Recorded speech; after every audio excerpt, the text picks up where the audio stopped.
Okay, so we are approaching the finish line in this course on discrete optimization. This is lecture number 10, in which we are going to investigate how to deal with NP-hard problems. So that is part one of actually 3 lectures, how to cope with NP-hard problems.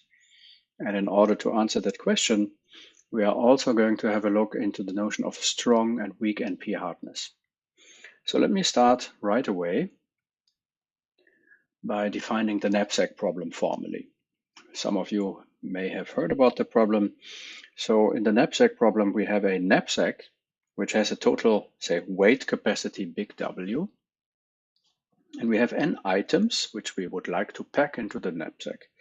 And these items have profits, which are denoted Pj here, and they have a weight, which are denoted by Wj here.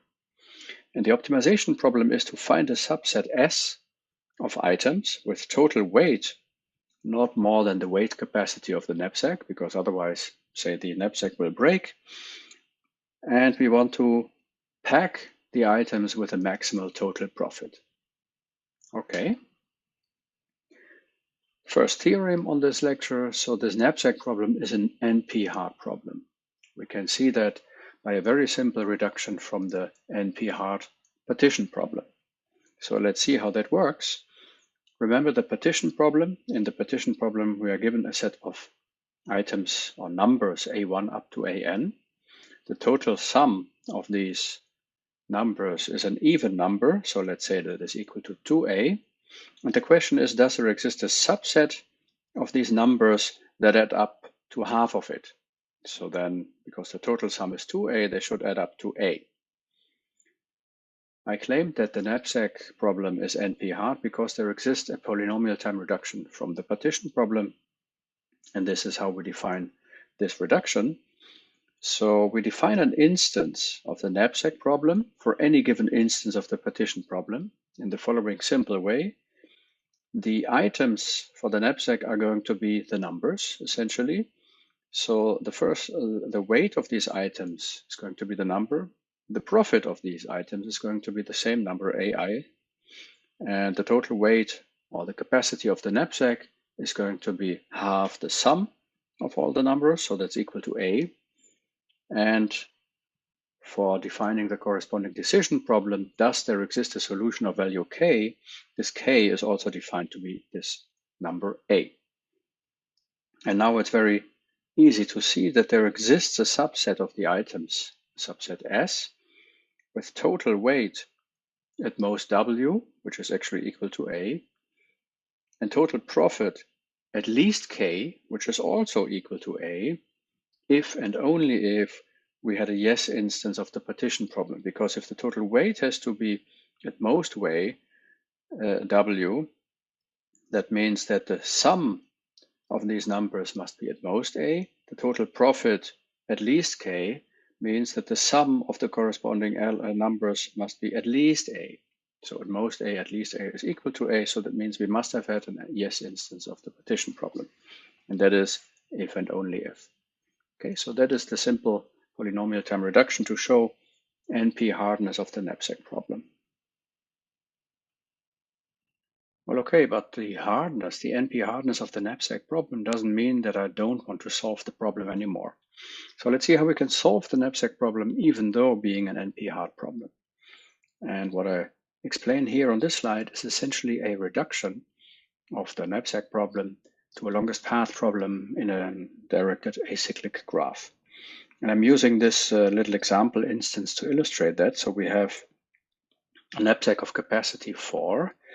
And we have 3 items here, which have the horizontal stretch corresponds to the weight or size of the items. Okay, so we have this first item with a weight of 1 and a profit of 2. This has a weight of 2 and a profit of 3. And this one has a weight of 3 and a profit of 4. Now, obviously, everybody can see what the optimum solution would be. We can fit into the knapsack these 2 items with a total weight of 4 and with a total profit of 6. That would be the optimum solution. In order to solve the problem in general, we do the following. The first observation that we can make is that the order in which I pack the items doesn't matter at all. what matters for feasibility for the knapsack problem is the total weight.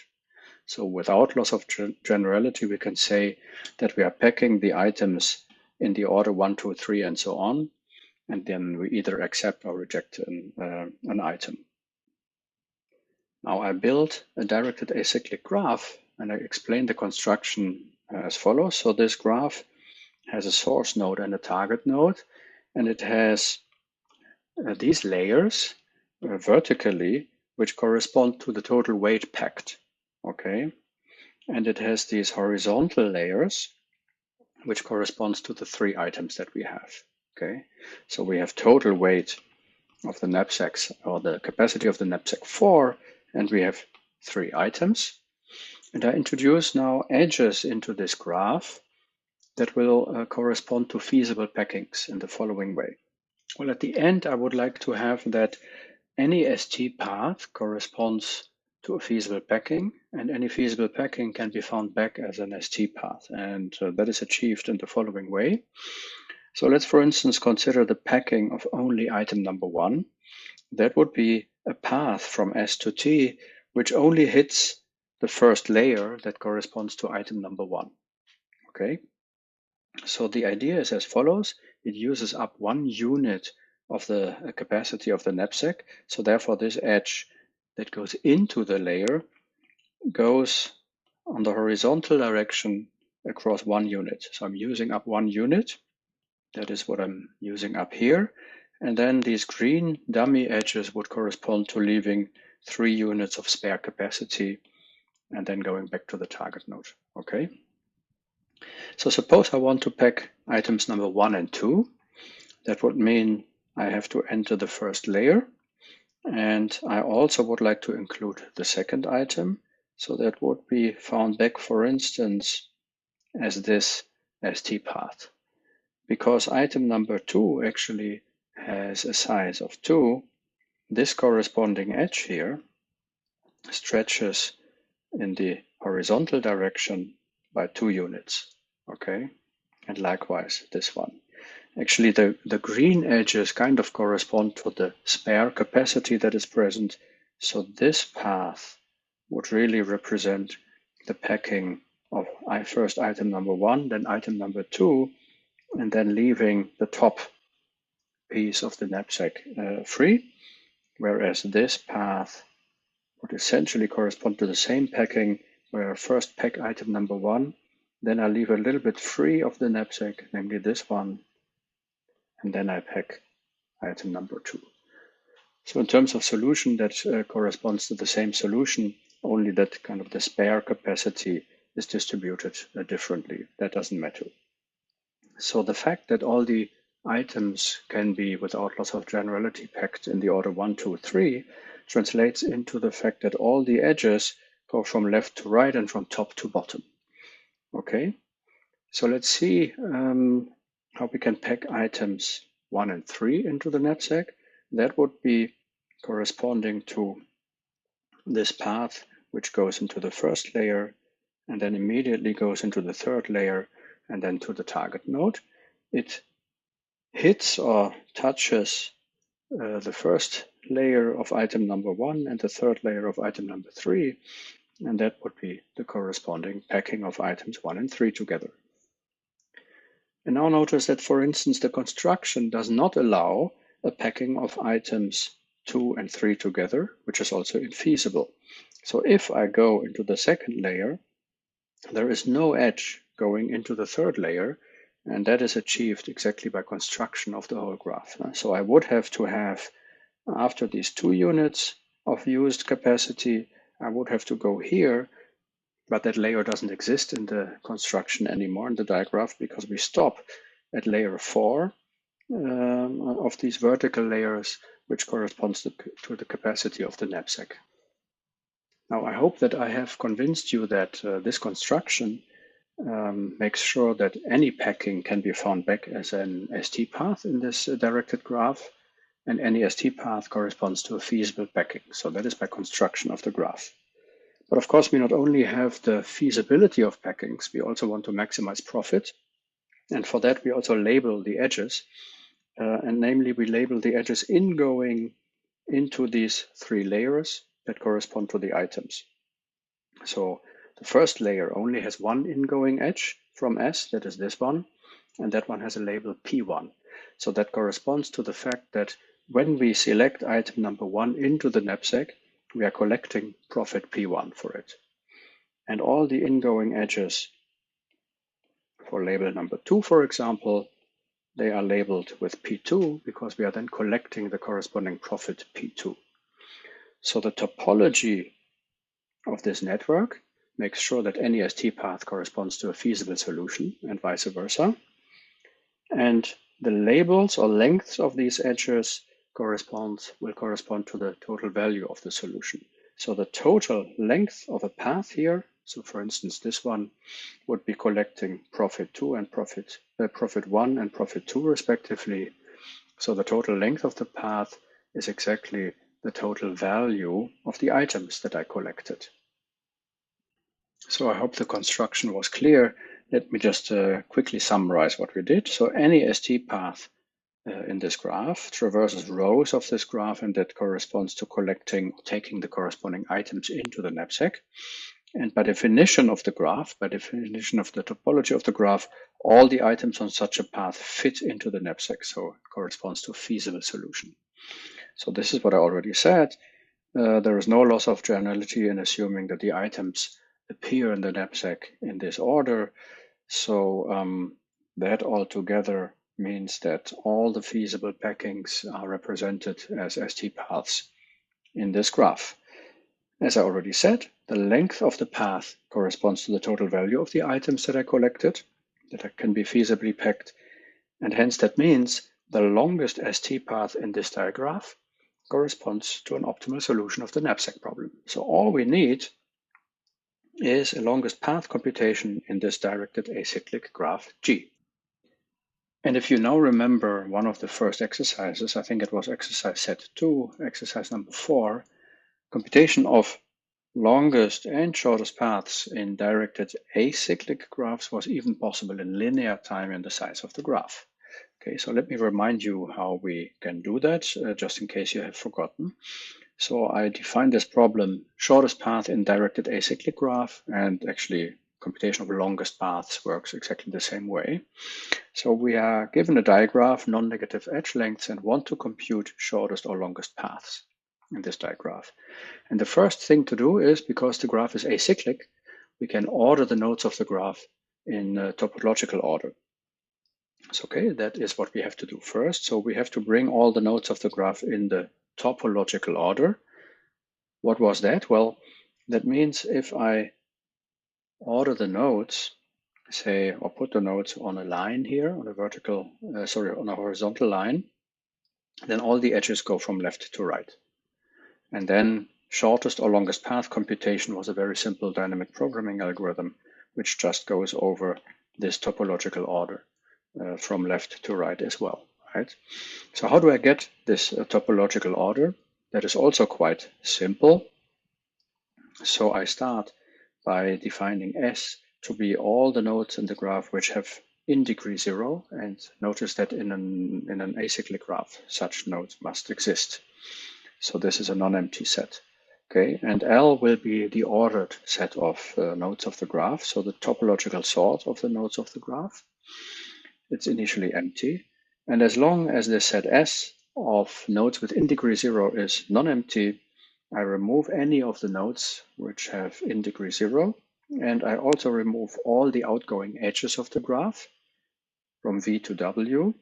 And if I now create a new node W with in degree 0, I add it to the set S of nodes with in degree 0, obviously.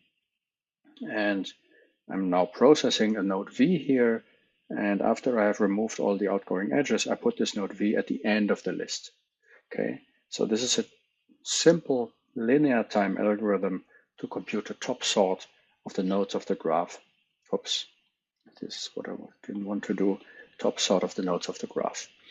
So this first step is just linear in the number of nodes of the graph, obviously. And here I'm essentially touching all the edges of the graph exactly once. So therefore that is also linear time. So that done, we have a top sort of the nodes of the graph. And now I can just compute recursively along the top sort all the shortest or also longest path lengths. So the source node will have distance 0, of course, and now I go over the nodes of the graph in the topological order that I just computed, and I can compute the true shortest or longest distance by just updating correspondingly. So for a node V, I look at all the ingoing edges for this node V, and I know that all the distances of the predecessors have been correctly computed already by the top sort. And then for shortest path, I set it to the minimum of all these distances, for longest path to the maximum of all these distances. Okay, so I have to go over the graph once more, and that is again linear time. And if you forgot, as I said, this exercise was exactly that problem. Okay, a little side remark here. It's very important here that we do that for acyclic graphs. Okay, so this works for acyclic graphs, and we can compute shortest paths and longest paths in acyclic graphs. Even in linear time, computing longest paths in general graphs is actually an NP-hard problem, while computing shortest paths in general graphs could be done using Dijkstra's algorithm. But in general, longest path computation is a difficult problem. It is as difficult as the traveling salesman problem. Okay. However, our construction yields an acyclic graph. So the construction of the auxiliary graph that I showed starting from the knapsack problem actually gives an acyclic graph, and we can use it here.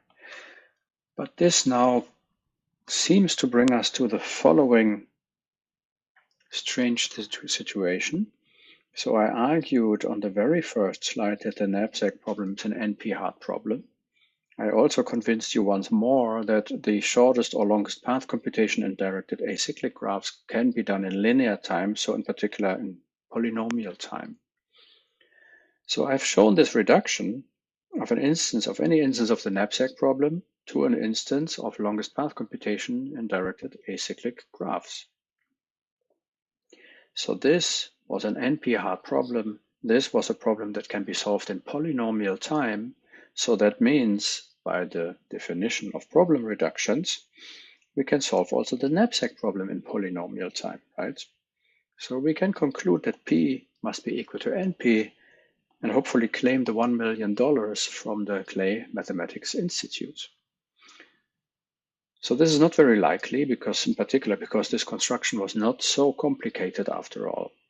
So what went wrong here in the construction of our reduction? Somewhere must be a bug. And the bug is as follows. So the bug lies in the size of this digraph. So notice what the encoding length of the knapsack problem is. We have n items, right? So for each of these items, we have to write down the corresponding size and the profit. So that's n times some number. And the encoding length of the number is logarithmic in the size of the number. Okay.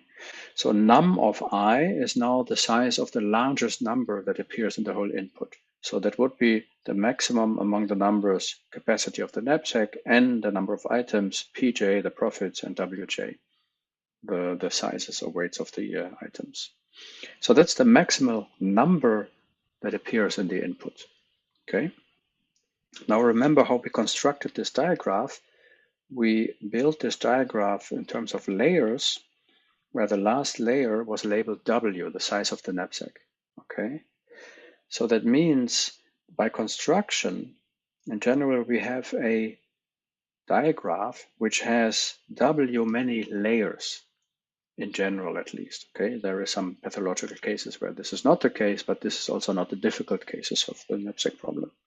Okay, so we have a huge diagraph to construct if this number W is huge.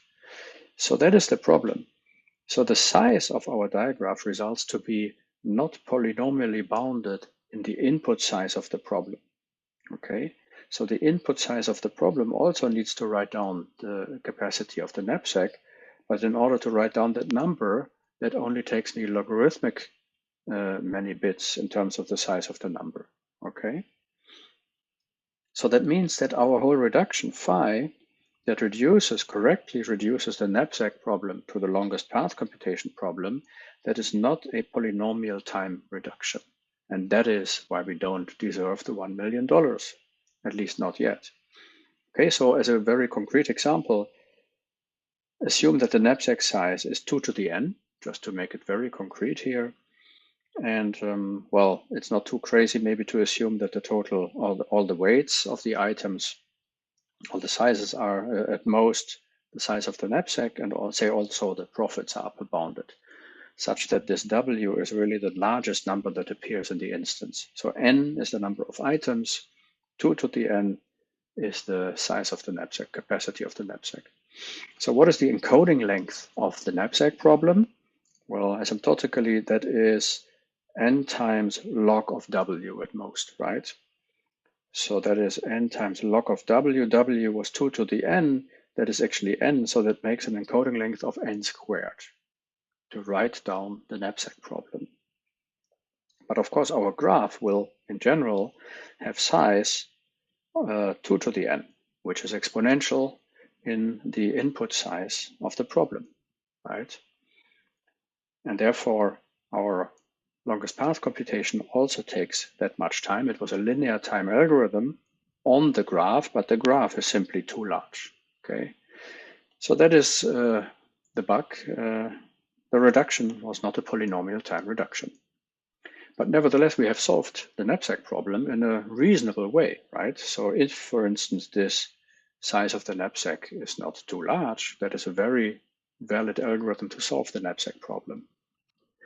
So let's be a bit more concrete on what we achieved actually. So we have this algorithm to optimally solve the knapsack problem. And let's just write down what the actual computation time of this algorithm will be, okay? So from now on, this num of I will always refer to the largest number that appears in the input of a problem instance, okay? So our graph has at most that many nodes. That would be n, the number of horizontal layers, and num of I was the size of the knapsack. So that is the number of vertical layers that we had, right? So the number of edges, likewise, will be at most quadratic in that, so that is at most n squared times the square of the largest number. And since the longest path computation was linear in the size of the graph, that will be at most n squared times square of the largest number. And now, if this largest number, if the capacity of the knapsack itself is not too large, say this largest number is polynomially bounded in the actual encoding length of the problem. So that would be on my previous example where the knapsack size was 2 to the n, any polynomial in n would be fine, okay?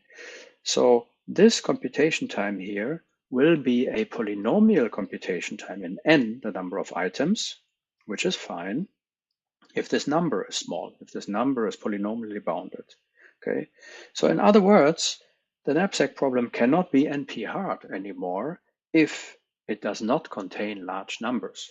So if the largest number is polynomially bounded in the input size of the problem, we have just constructed a polynomial time algorithm to solve it. So unless P is equal to NP, such instances of a knapsack cannot be NP-hard. So such a computation time for an optimization problem is not polynomial time, but it's close to polynomial time. So it's a polynomial which depends on the size of the input and the largest number. So it's not quite what we would like to have, but it's also not so bad. And that also deserves a definition. And that is the definition of pseudo-polynomial time algorithms. So if I have an instance of any problem pi, could be a decision or an optimization problem, and num of I is the largest number that appears in this instance, then I define pseudo-polynomial time algorithms as algorithms which are polynomial in the size of the input and in the largest number that appears in the input, okay?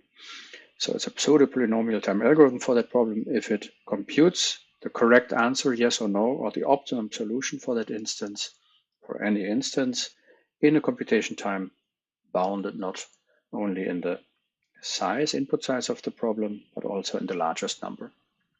So that's at least a reasonable way, not a polynomial time algorithm, but it kind of comes close to a polynomial time algorithm in the sense that if this number is not too large, then the algorithm should be fine. So as one example, right, our previous algorithm for the knapsack problem is exactly a pseudo polynomial time algorithm to solve the problem. So this definition can be equivalently phrased by changing a little bit how we encode the problem. So I said somewhere in the beginning of this lecture, we always assume that we use a succinct or efficient encoding of a problem instance, right? And that in particular means that if we write down numbers, the encoding length of a number is only logarithmic in the number itself, say in binary or in decimal. If we, on the other hand, assume that we write down numbers in unary, so that means in an alphabet that only has one letter essentially, then the unary encoding length of the problem will be at least as large as the largest number, right? So in order to write down the number 1 million, I would have to write down 1 million once. So pseudo-polynomial time is exactly the same as polynomial time with respect to unary encoding of problem instances. That is just as a side remark. But this is the definition that we work with.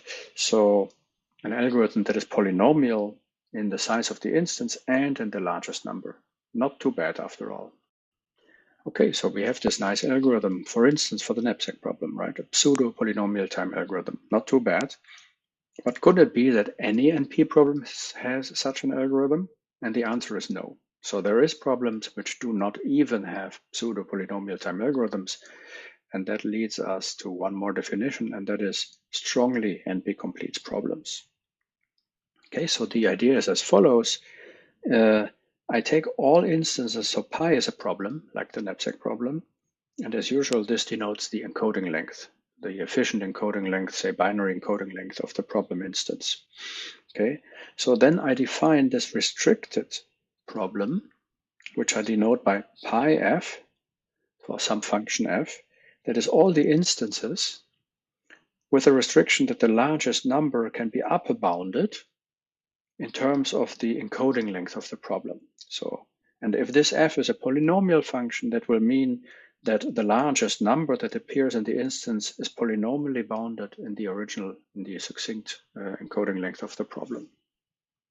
Okay, so that's a definition, and I call a problem strongly NP-complete if there exists such a polynomial function, which is denoted p here, such that the restricted version of the problem, where all the numbers are polynomially bounded in the input size, when this restricted version of the problem is still NP-complete or NP-hard, depending if I talk about optimization or decision problems. Okay, so once again in words, that means this problem remains NP-hard even if all the numbers are restricted to be small. Small meaning polynomially in the encoding length. And we just have seen that the knapsack problem does not fall into this category of difficult problems, right? So the knapsack problem is an NP-complete problem, but it's not strongly NP-complete because once we reduce or once we restrict ourselves to problem instances where the largest number that appears can be bounded polynomially in the input size of the problem, then we had a polynomial time algorithm to solve the knapsack problem. So unless p is equal to np, this restricted version of the knapsack problem cannot no longer be NP-complete, right? So that's the notion of strongly NP-complete problems. And let us look at some examples. Okay, so the first problem, class, one could say that is all the problems that do not even have actual numbers in their input.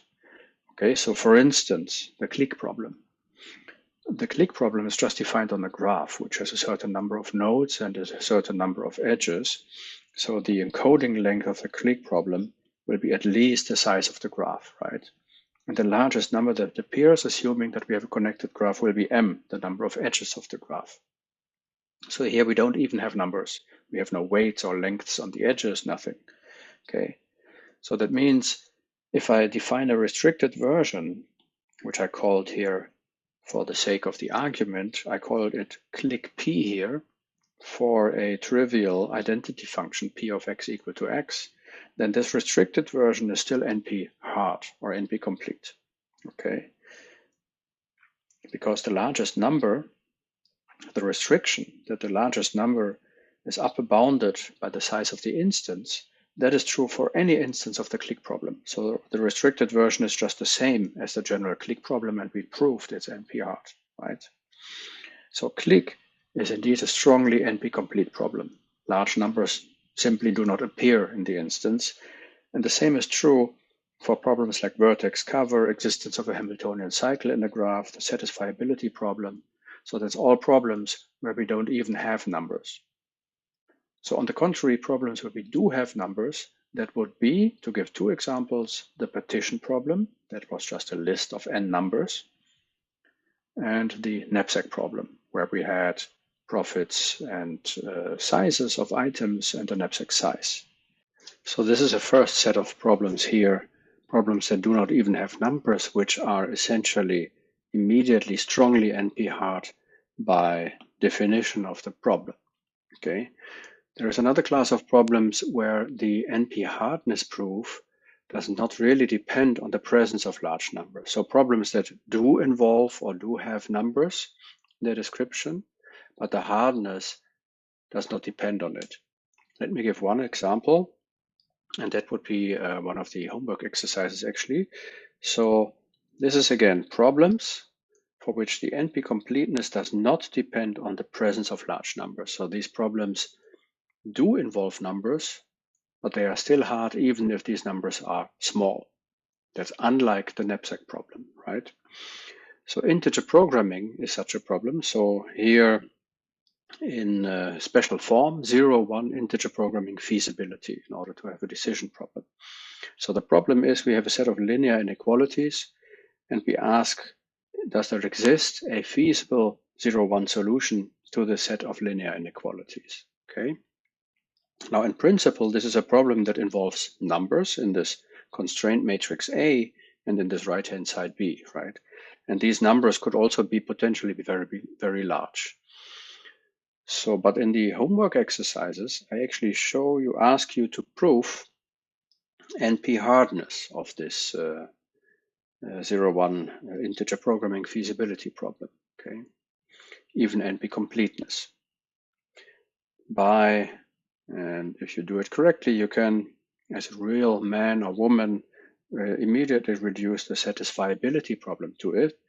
And if you do it in the right way, you will see that for this reduction from the satisfiability problem to 0, 1 integer programming feasibility, you only need coefficients in the constraint matrix, which are either 0 or plus minus 1, and coefficients on the right-hand side B, they are at most n.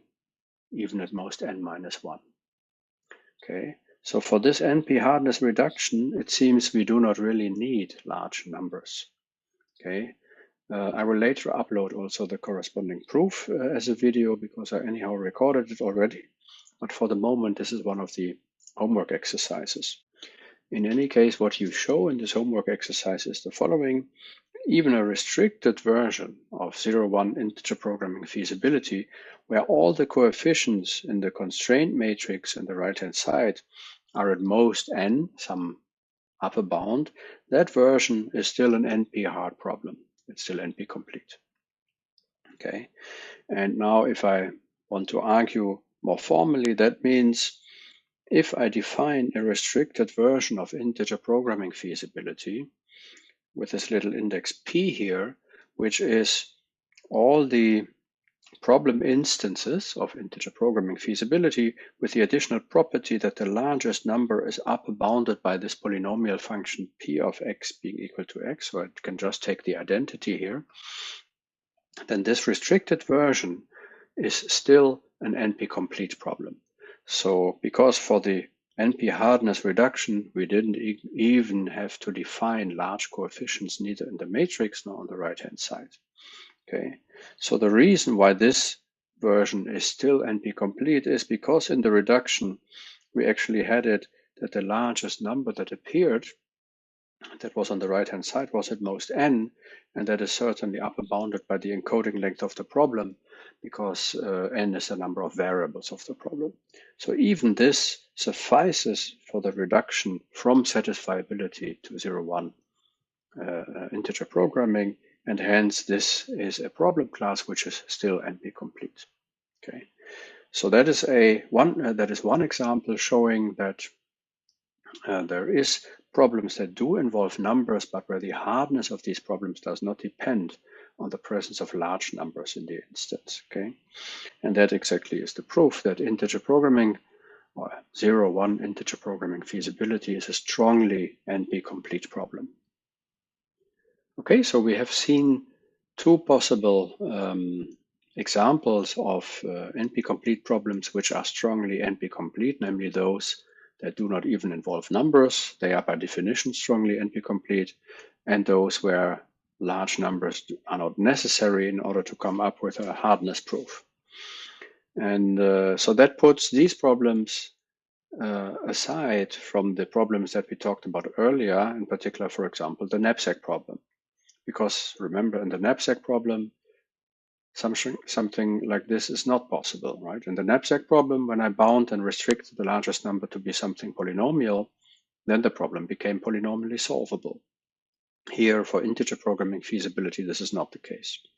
So that means these problems are apparently even more difficult than, for instance, a knapsack problem, and the same is actually also true for the partition problem. Also, that one has a pseudo-polynomial time algorithm. And that is actually true, and it is formalized in this theorem here.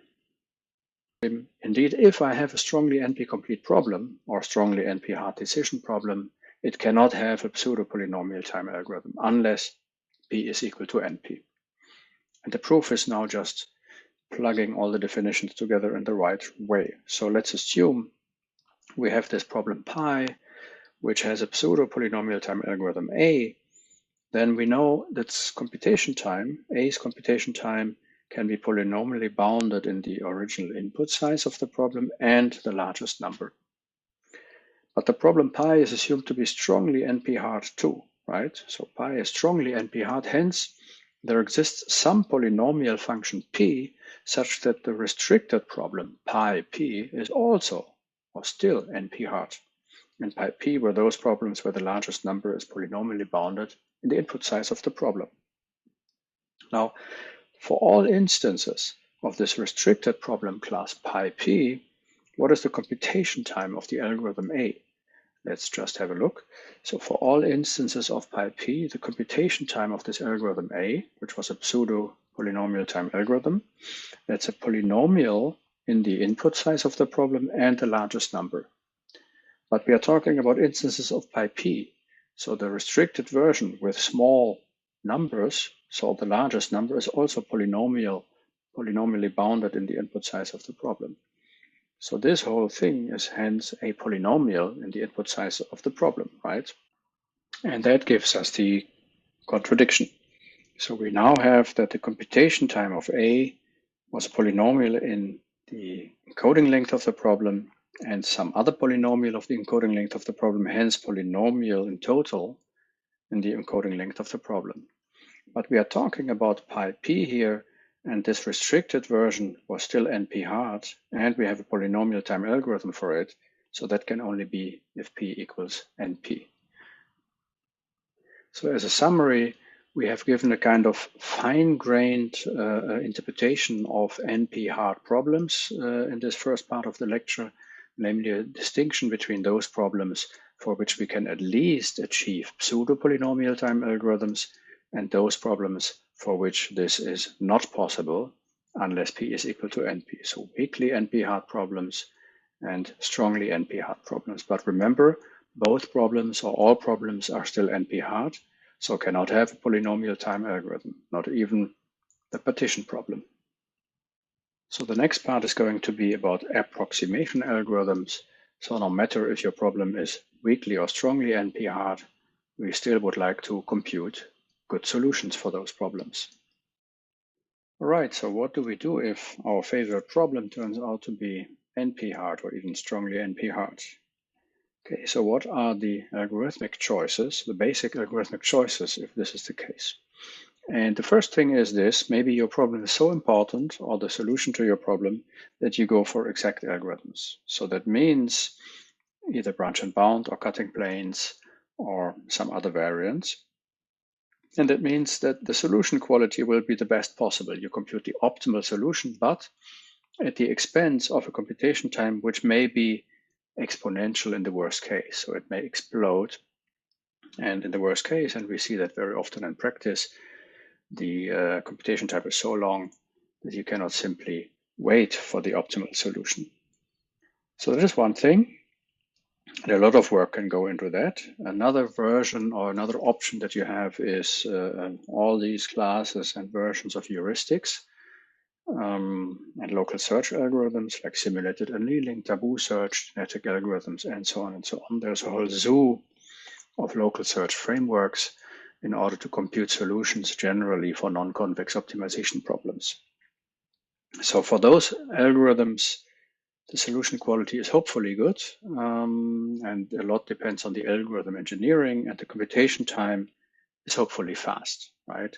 But generally, you do not achieve formal or theoretical bounds on either the computation time or the solution quality that you get, even though there are some exceptions also from that. But as mathematicians, we would like to have something that we can make firm statements about, and that can be done using approximation algorithms, where we go for a solution quality which is provably good for all possible inputs that we might come along or come across. And the computation time is provably fast, which means, in our terminology, polynomial time computation. And that is what we essentially want to do in the remaining 2.5 lectures.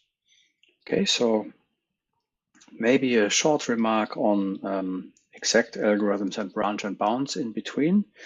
So on the example of, say, integer programming, suppose you want to solve an integer programming problem here, or an instance of integer programming where the variables x, or the vector x that you are going for, is constrained to be integer. What branch and bound does is the divide and conquer idea, where you split up the general problem into two subproblems or more subproblems. One, for instance, where your first variable is upper bounded to be 1, and the other one where your first variable x1 is at least 2. Since it's going to be integer, these are two exclusive cases. And once that has been done, you can further split up your problem into even more special subproblems where you make other restrictions on the set of variables, right? And what you do, so that's the branching case. And essentially, if you build up this huge decision tree, this branching tree in the leaves, you will find feasible solutions or infeasibility proofs. And that is the branching part that I just explained. And the bounding part means that whenever I consider such a subproblem here, I can compute, by solving the corresponding linear programming relaxation, a bound on the best possible solution that I will be able to find in this subtree. And if I, for instance, have found a better solution somewhere else in the tree, then I can, once this bound is too bad, I can discard the whole subtree here, right? So that's the idea behind branch and bound, also called implicit enumeration, because we do not explicitly generate the whole tree, because we can fathom or cut out several branches of the tree by bounding arguments. So that just as a side remark, because this lecture is not going to treat branch and bound algorithms. So what we are going to look at more precisely is approximation algorithms, because this class of algorithms also has another advantage.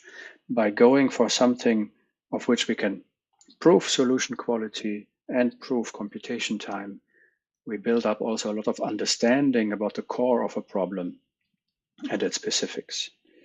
So it's also about understanding problems, NP-hard problems, better. All right, so the definition of an approximation algorithm should be almost clear by now. So let's consider a minimization problem, some problem pi, and then we say we have an alpha approximation algorithm for some constant alpha larger or equal than 1 if our algorithm A computes a solution for all instances of the problem in time polynomial in the input size of the problem. So we always get a feasible solution. And this solution has a performance guarantee. And this performance guarantee is alpha. So that means if A of I denotes the solution value computed by our algorithm, and opt of I is the optimum solution value, then for all instances, it is the case that the solution value we compute is at most alpha times the optimum solution value. And remember, this is for minimization problems. So we compute a solution which may be larger than the optimal solution, but not too large. It's at most alpha times the optimum solution value. So this can be nicely illustrated on this real line here. So if this is the optimum solution value for our instance, which we don't know actually, and here we have alpha times the optimum solution value, say alpha is 2, so this would be twice the optimum solution value, then our algorithm is proven to compute some solution which lies in terms of solution value in this range here. Okay. So that was the definition for minimization problems. We can make the same definition also, of course, for maximization problems. Think of maximal matching or something like that. And then it depends, it differs from textbook to textbook or from paper to paper. But if we also want to talk about approximation guarantees larger or equal than 1, we would have to define it in this way, namely that the algorithm always produces a solution at least as good as 1 over alpha times the optimum solution value. Okay? All right. So this says something about the worst case that could happen. So our algorithm produces some solution in this range. It could be, in some instances, the optimum solution, but it could also lie anywhere in this range. It could also potentially be as bad as alpha times opt, but never worse. Okay. If we have an algorithm of which we can prove such an upper bound on the worst case performance, and we also have the situation that there are instances, we can show instances where the performance of the algorithm is as bad as that or comes close to that, then we say alpha is the worst case ratio for this algorithm. So the analysis of this algorithm A is then also tight. Okay, so that would be the definition of a worst case ratio. So alpha is the worst case ratio for the algorithm if the algorithm has a performance guarantee alpha, and if for all constants smaller than alpha, we find instances of the problem where the algorithm performs worse than beta times the optimum. Okay, so in other words, the performance guarantee that we proved for this algorithm A cannot be improved without changing the algorithm, or in other words, the theoretical analysis of our algorithm A is actually tight. So again, in this picture, that means there always exist instances which at least come close to this worst case upper bound alpha times opt. Okay.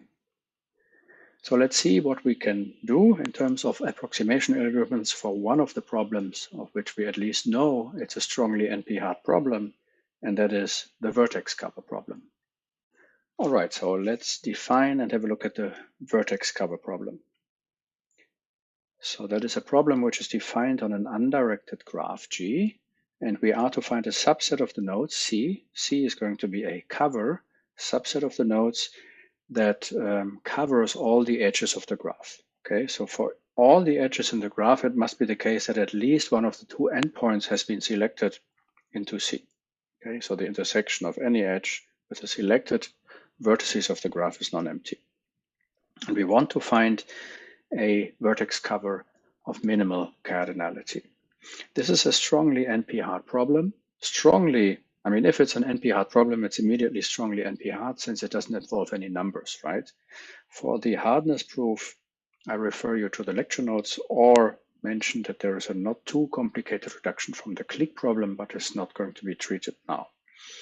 Just to make clear that the problem is understood, we select vertices or nodes of the graph. So if we select this middle vertex here, that would be covering all the incident edges, right?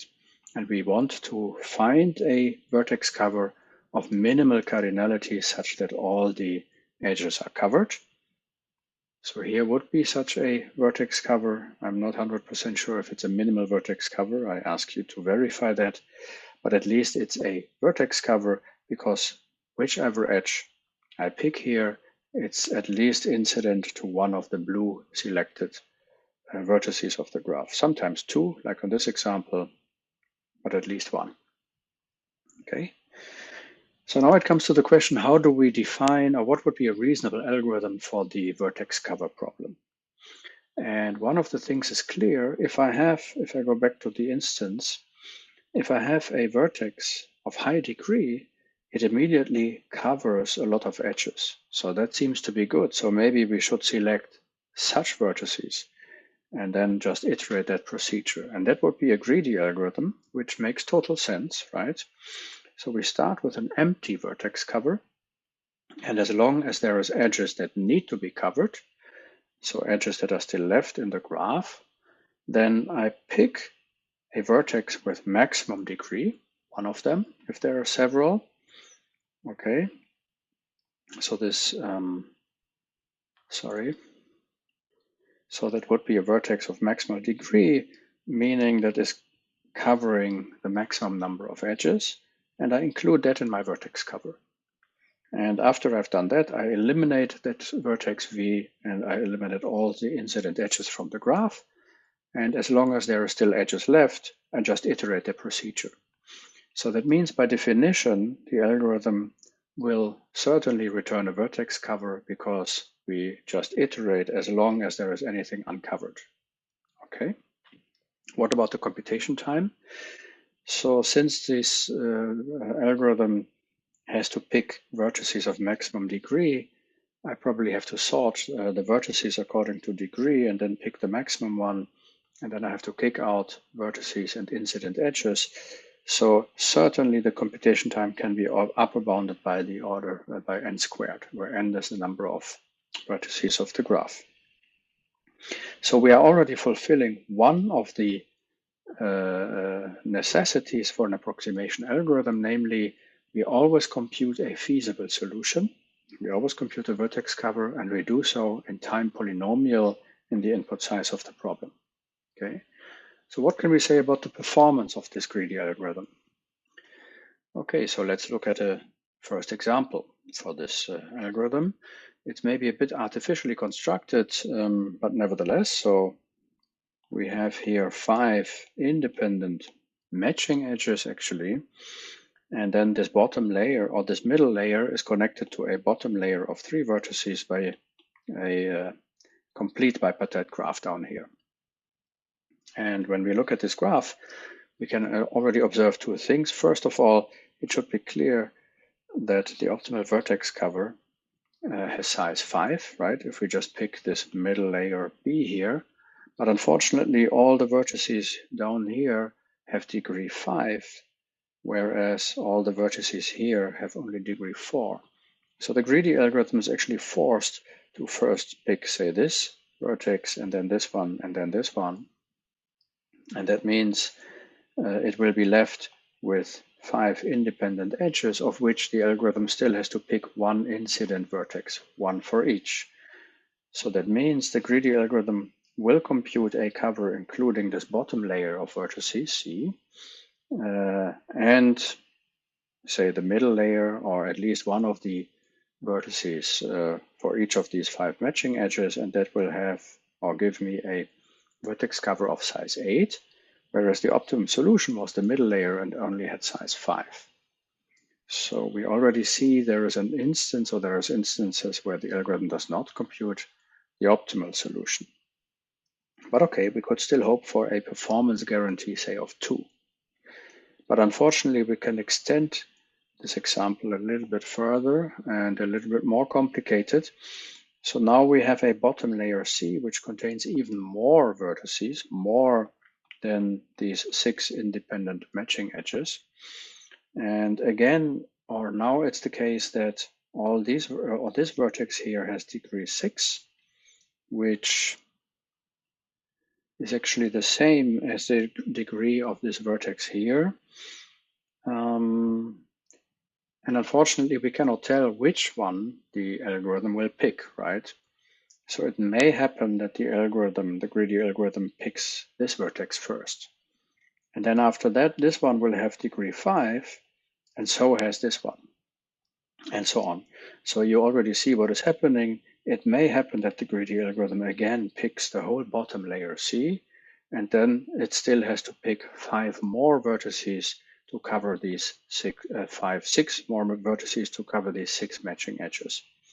Okay, so the greedy algorithm may indeed compute, by doing so, a vertex cover of size 14. So that would be, say, the bottom layer C plus the middle layer B, where the optimum solution only has size 6. And if I compare 14 to 6, I already also do not fulfill that the performance guarantee is 2, because 14 over 6 is larger than 2. Okay, and now the idea is actually, in order to construct bad instances for the greedy algorithm, which always picks maximum degree vertices, we would like to extend this bottom layer and make it even larger. But the constraint in order to do so is that we have to make sure that the maximum degrees are always in the bottom layer. And this can be achieved by the following construction. So I again start with these top layers A and B, consisting of a number of perfect matching edges. So we have 2k nodes. So we have k independent matching edges here. And now how do we construct the layer C in order to make sure that at least maximum degree vertices are always in the bottom layer, and I have as many vertices in the bottom layer as possible? What I can do is the following. First of all, I add k halves, rounded down, vertices in the bottom layer, each connected to 2 nodes of the middle layer. Okay, so that would be, for instance, this one here, and this one here, and this one here. Okay, so I have added these 3 guys here. Then I add k over 3 nodes, each connected to 3 nodes of the middle layer. Okay, so that would be this one here, connected to these nodes from the middle layer, and here's the next one.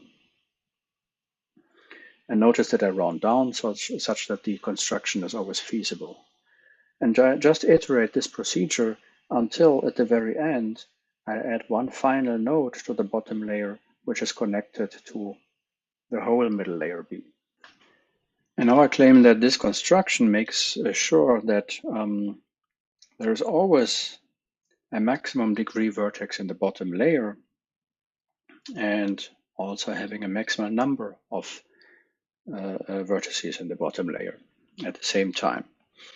So why is that? Well, one thing is clear. This vertex here has degree k by construction, so we should argue that none of these vertices has a degree larger than k. And also by construction, the maximum degree in this middle layer occurs at this vertex here, at the leftmost vertex, because it's connected to the maximum number of vertices on the bottom layer. But what is the degree of this vertex here? Well, remember this one had degree k, and to how many vertices on the bottom layer was this one connected? Well, it was connected to one of the vertices that were added in the first step. It is connected to one of the vertices that was added in the second step here, and so on. So we have one vertex or one connection in the first step, one in the second step, up to the connection to the final vertex here.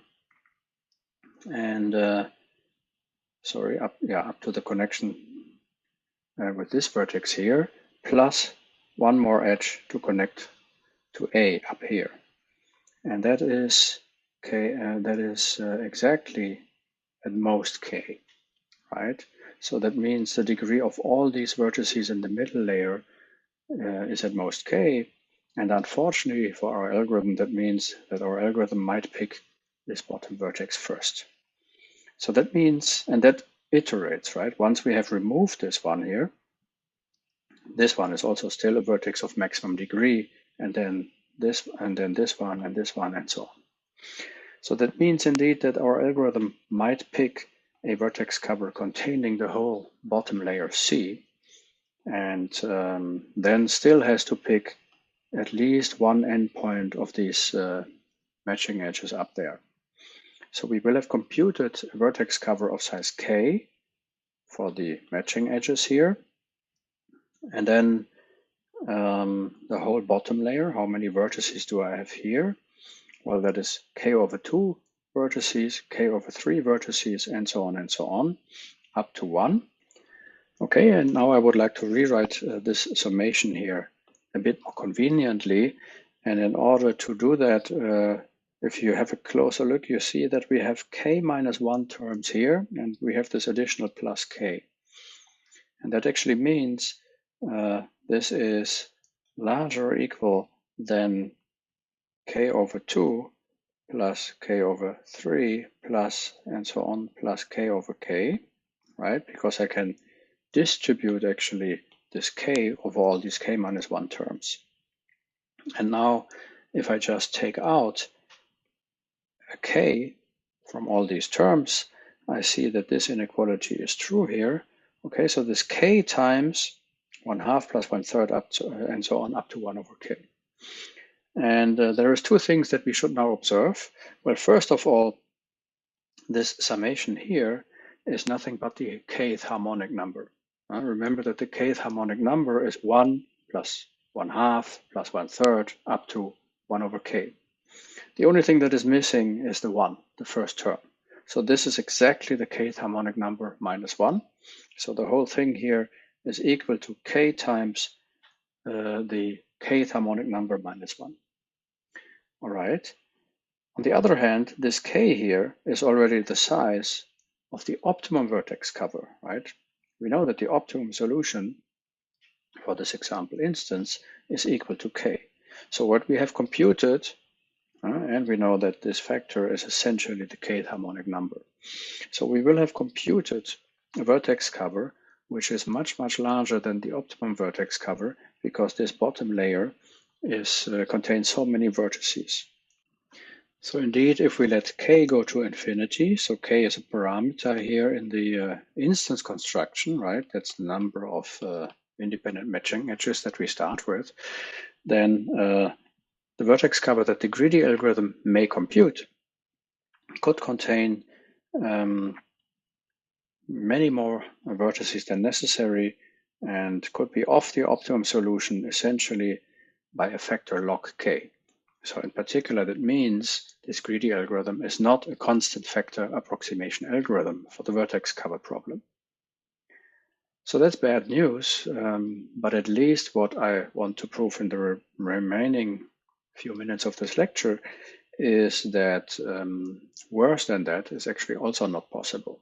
So the greedy algorithm is indeed an approximation algorithm for the vertex cover problem, only it has a logarithmic approximation guarantee. And let's see how that can be done. Okay, so here is the formal claim. So I claim that that's the theorem, the final theorem of this lecture.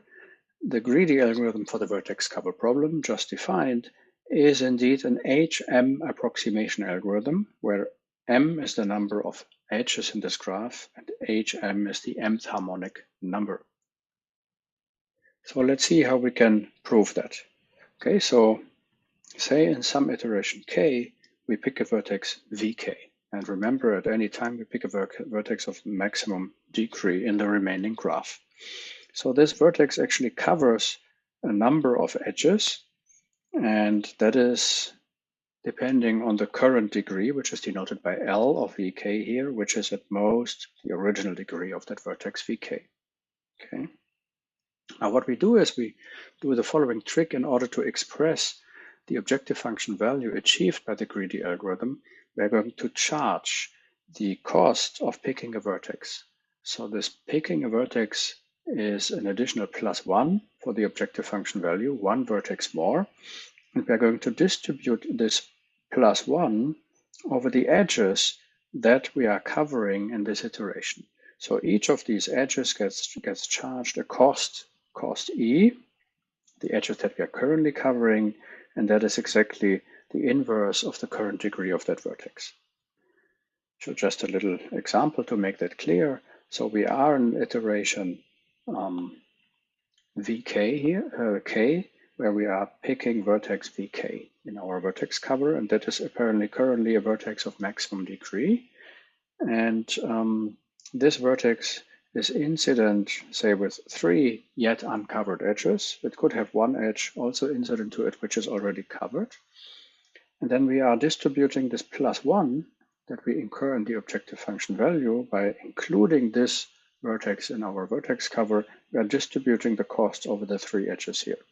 Okay, so this cost 1 is charged to the yet uncovered edges. So, and that means when I do that, that the whole cost of the greedy algorithm will be distributed over edges of the graph. Okay, so that means we can write the solution value of the greedy algorithm as the sum of the costs that have been charged to all the edges. And this goes over all the edges in the graph. Okay, nice. Now, just for the sake of the proof and for simplicity of notation, let's say the edges are numbered in such a way that they are covered in order 1 up to m. Okay, and now let gk be the graph that we are considering in iteration k. So that is the graph that we are looking at before iteration k, where we actually pick vertex vk. Okay, so assume an edge E is covered in iteration k, and that is now an edge E in our ordering of the edges here. Okay, then I claim that the number of edges in this remainder graph is at least the original number of edges minus E minus 1. Okay, let's see. Why is that true? So we have a list of all the edges in the order in which they are covered. So there is a bunch of edges covered in the first iteration. There is a bunch of edges covered in the second iteration, and so on. And we are currently looking at iteration k, where we cover edge E here, right? So that means when we are looking, or when at the moment that we are covering edge E in iteration k, there is a bunch of edges already covered before that, and all these edges are yet uncovered. How many edges are that? Well, that is at least m minus e plus 1, right? Because it could have been that this edge E is exactly the first that we are covering in this iteration k, but actually that doesn't matter. Okay, so that means in this iteration k, where we cover edge E, we have that many edges at least left over in our graph. All right, so let's see. The next step is to observe that this leftover graph is also covered by the optimum solution, right? The optimum solution covers all the edges of the graph, so in particular these leftover edges.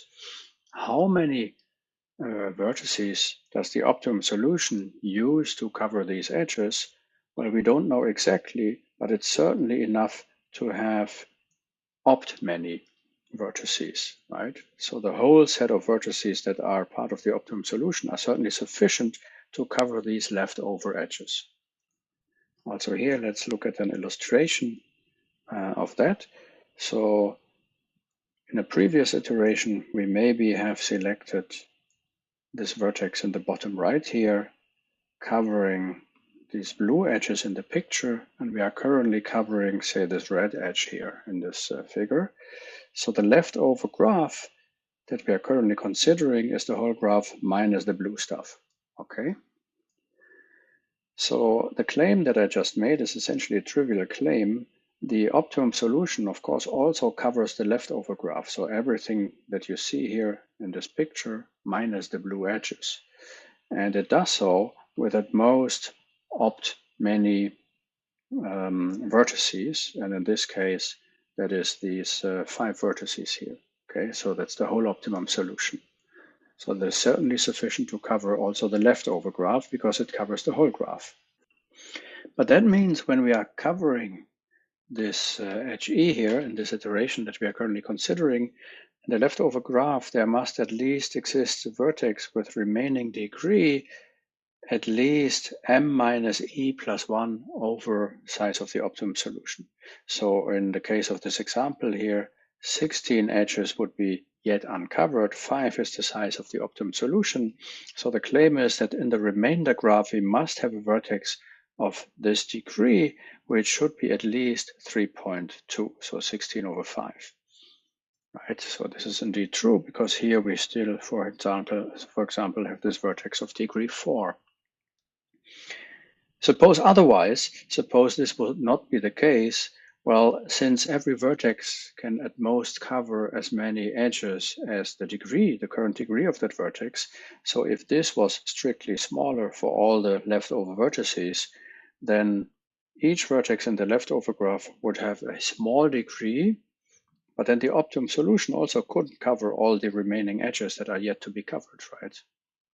Because as I said, each vertex can only cover as many edges as the current degree. So that would be a contradiction. So that means there is a vertex left which has a reasonably large leftover degree. And this is actually an important observation here because this is the point where we explicitly use a property of the optimum solution in the proof. And that is typically not so easy to get. Anyway, so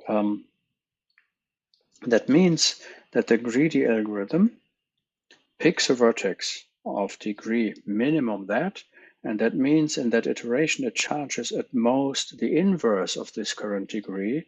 So it charges at most the size of the optimum solution divided by the number of leftover edges to that edge E that we are currently covering. Okay. So, and that is something very nice because now what we have is in a certain iteration, we know that the greedy algorithm charges a cost to edges. And now we have an upper bound on this charge that the greedy algorithm distributes over the edges. And that upper bound explicitly involves the optimum solution or the solution value of the optimum solution. That's something very nice. So we go back to the slide. And we just argued that in this iteration K, there is this node V left which has a large leftover degree, large in terms of being lower bounded by m minus e plus 1 divided by the size of the optimum solution. Okay, by choice of the algorithm, by the greedy algorithm, since we pick a vertex with maximum degree, we pick a vertex which has degree at least that large, right? But that means that the edge, whenever we cover an edge E, that edge gets charged a cost at most that, the inverse of that degree. So at most the size of the optimum solution divided by the leftover edges. And now I'm just done, because now I can just plug in this upper bound on the cost that I charge to the edges, right? Now remember that I can write the total value or the total cost of the greedy algorithm as the sum of the cost of the edges. I have an upper bound on all these terms from here, and I can just plug that in, and I can take out this optimum solution value, which appears in all these terms here. And what remains is the summation of all the edges, and then 1 over the number of leftover edges. But here this index E of edges goes actually from 1 up to m. So this is just, again, the mth harmonic number. And that's exactly what we wanted to prove. So the total cost of the greedy algorithm is at most the mth harmonic number times the size of the optimum solution. Okay. And the crucial step in the algorithm was really here where we could relate the leftover degree of vertices in the leftover graph in terms of the optimum solution value. Okay, so now we can kind of sum up everything that we have learned about the greedy algorithm for the vertex cover problem. So we had this upper bound on its performance. So that's the mth harmonic number, m the number of edges. Previously, we have constructed a lower bound, which was hk minus 1. And that gives rise to the final theorem. So the worst case ratio of the greedy algorithm is really log n. Notice that this is an upper and a lower bound, so it's a big O and a big omega. So log n is the true approximation factor asymptotically of the greedy algorithm for the vertex cover problem. So that means the solution that we compute is at most a factor log n away from the optimum solution, and there is instances that come close to this log n as well. So the only thing that we have to do, that's now just a technical thing, is to relate these numbers m, the number of edges, and this k to each other. Okay, so we have seen that the greedy algorithm is an HM approximation, HM the mth harmonic number, and we have seen instances where the performance was as bad as HK minus 1 times the optimum solution. And this K was actually a K that depended on the size of the instance, right? In the previously constructed example instance. So of course, if alpha is the worst case ratio of the greedy algorithm, this alpha is sandwiched between these two numbers, HK minus 1 and HM. And notice that M, the number of edges, is certainly larger than K from this previous construction. So the rest is now just a little bit of asymptotic estimations. So HM is upper bounded, or is exactly log m. The mth harmonic number is asymptotically equal to log m. And m, the number of edges, is at most n squared in any graph. And that gives us log n squared. And this is 2 log n. And since constants disappear in the O notation, this is just order log n. Okay, so that is simple. So we have an upper bound here of the order log n. And now we have to argue about the other side here. So this hk is actually, just because of the kth harmonic number, asymptotically lower bounded by log k, which is still the same as log k squared, because constants disappear in a big O or big omega notation. And now I claim this k squared is asymptotically also upper bounded by n, the number of vertices in the graph. And that was due to our construction, because n was the number of vertices in our construction. And remember, that was this perfect matching consisting of 2k vertices. And then there was this bottom layer here. And if I just do the calculation, so an upper bound for the number of vertices in this bottom layer is certainly k squared, right? And then that means this whole thing is upper bounded, or the whole number of vertices in our graph is at most 3k squared. In other words, k squared is at least as large as n divided by 3. And that gives us this containment here. So indeed, this lower bound is also of the order of magnitude log n.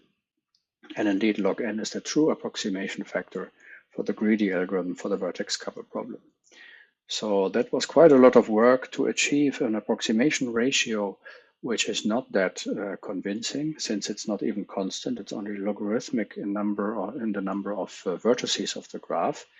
And in the next lecture, we are going to see that much simpler and even constant approximation guarantee can be achieved by an even simpler but maybe less intuitive algorithm.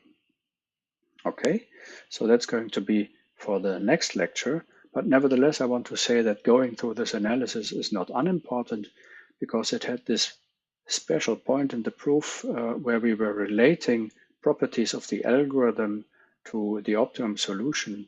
And that you already saw that it was kind of tricky.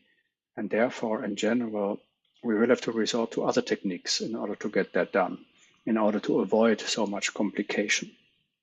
Okay, so the next lecture, we are going to look at more classics in the area of approximation algorithms, in particular primal dual algorithms, and we again will start with a vertex cover problem. But for the moment, thank you for your attention, and see you next lecture.